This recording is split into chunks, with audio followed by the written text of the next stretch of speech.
Hello St. Amelia families, welcome back to the channel. So you might be wondering why I have my coat and my hat on, and this is because what I would like to do for our next project is I would like to do a shadow hunt. So this involves us going for a walk outside and walking around our house to find different objects to then trace to create a shadow composition. So a composition is an arrangement of different things on your canvas or your piece of paper. So what I'd like you to do is pause this video and click, there's a link in the description below, and this link is going to lead you to our shadow hunt. So I just have a few things listed on the shadow hunt, different objects you can find around the house, and on your walk when you go outside, make sure you put on your warm gear. So once you've collected all of these objects, what I want you to do is wait for a really nice sunny day. And you're going to place your objects at the edge of your paper so that you can see that they cast shadows onto the paper. So you can arrange them however you like, and I will show you how I did it in just a moment. And then we are going to trace around all of those objects, and then afterwards we're going to color it. So I think this is going to be really interesting to see how we can make our compositions interesting, because we don't actually get to include details such as eyes and colors and stuff like that, because they will all just be shapes and shadows. So do not worry if you can't find all of the objects. This is just recommendations by me, and if you have any other ideas for things that you'd like to include, please do. You can break this project up into a couple different days. So you can spend one day going on your walk, one day going inside of your house in the garage, finding different objects, and then wait for that sunny day. You can do it during our break, you can do it this week, and go ahead with your project. So click the link below, follow on with the video, and I will see you in a little bit. All right. So I've collected a bunch of materials from inside of my house, different knickknacks and plants, and you are definitely not limited to just 3 or 4. Like, you can use as much as you'd like.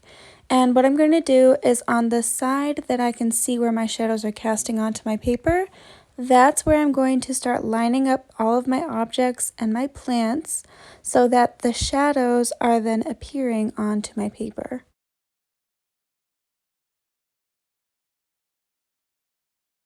So next we are going to be focusing on tracing around our shapes, and I've got 2 words for you.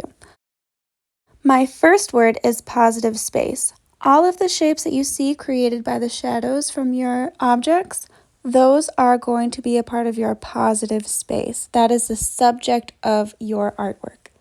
My other word for today is going to be contour line. So contour line means that we are going around the shape. So any of the positive spaces that you see, I want you to trace around those. I do actually go into my shadow only if I see any light spots. So do your very best to record exactly what you see on your paper. So for example, if you see any objects that are crossing over each other, you're just going to trace around all of them.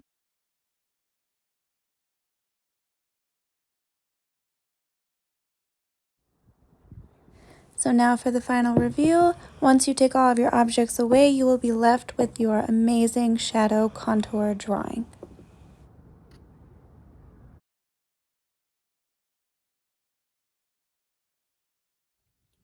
Okay, so once you have your shadows just the way you like to see them on your page, what I'd like to see you do is then create a pattern in each of the different shapes that you created. So I know because we were using contour lines, some of our lines ran kind of into each other, especially if we had some things overlapping.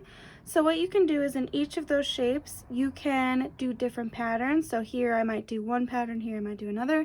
And for this whole entire shape, I might do just one particular pattern. Once you're done with those patterns, then we will go to the background. But for right now, I'm just going to pick out some colored pencils that I'm going to use for my different shapes, and we'll go from there.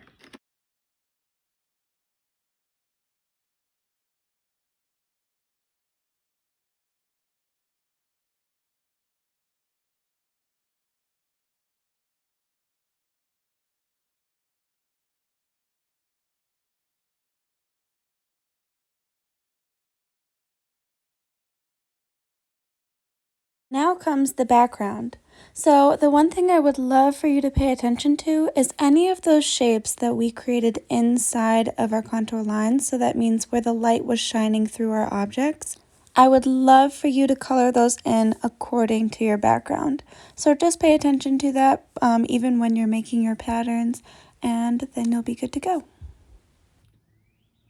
So once you have both your positive and your negative space done, then you can go ahead and do another one if you'd like. You could even take your sketchbook on a walk with you to try and see what shadows we can collect without actually having to pick anything. But otherwise, I hope you really enjoyed this, and I hope you have a fabulous break, and I'll see you next time.